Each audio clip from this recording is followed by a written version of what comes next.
इतना देर से फोन वेटिंग बा और कहाँ बिजी बानी इतना? अरे काम के फोन रहे यार। कौन काम बा? 1 घंटा 2 घंटा कौन काम बा रउआ?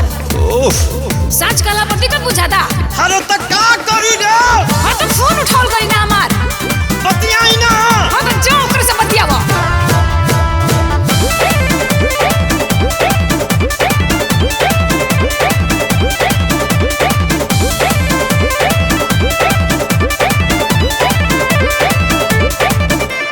बिजी कहाँ तेरी तक राही, सच्चे सच्चे हमारा से कही।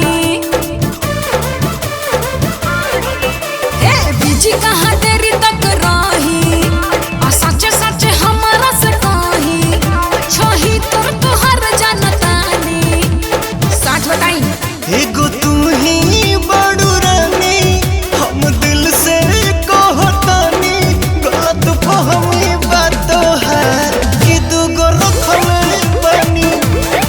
गलत फहमी बात है कि तू गो रखले बनी। मान जाना झूठो के कला कइले बड़े रो देखे बुझत का। ना फोन गाड़ी चलाओ तनी। ऐसे कैसे रो रखते देखतानी? तो लड़ा दी।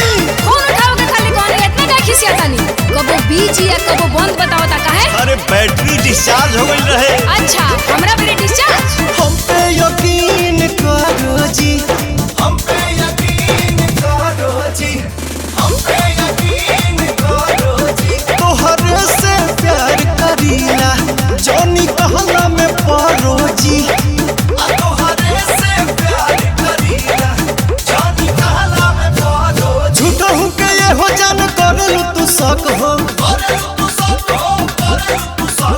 हमारा तो दहिया पर तोहरे बहक हो। झूठा हूँ के ये हो जान करलू तू शक हो। हमारा तो दहिया पर तोहरे बहक हो। हम तो सब बुझतानी। पढ़ाई जन पढ़ाई। एगो तू ही बड़ू रानी, तुझसे सच कहो तोनी। गलत फहमी बात है कि तू गो रखले बनी। गलत फहमी बात है कि तू गो रखले बनी।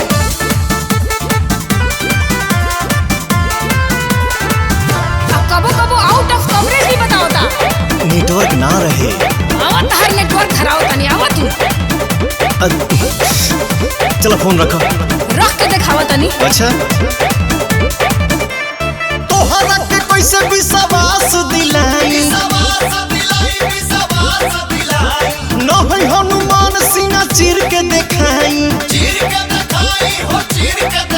अरे तोहरा के कैसे विश्वास दिलाई। न है हनुमान सिंह चीर के देखाई। पवन जी बनाई ना कहानी, प्रकाश को देखिए। एगो तुम ही बड़ू रानी। अच्छा। अब दिल से कहतानी। गलत फहमी बात है कि तू गो रखले बनी। गलत फहमी बात है कि तू गो रखले बनी। एक बात बताओ, ई के कहला? रउए संतोष रानू और छोटे बाबा।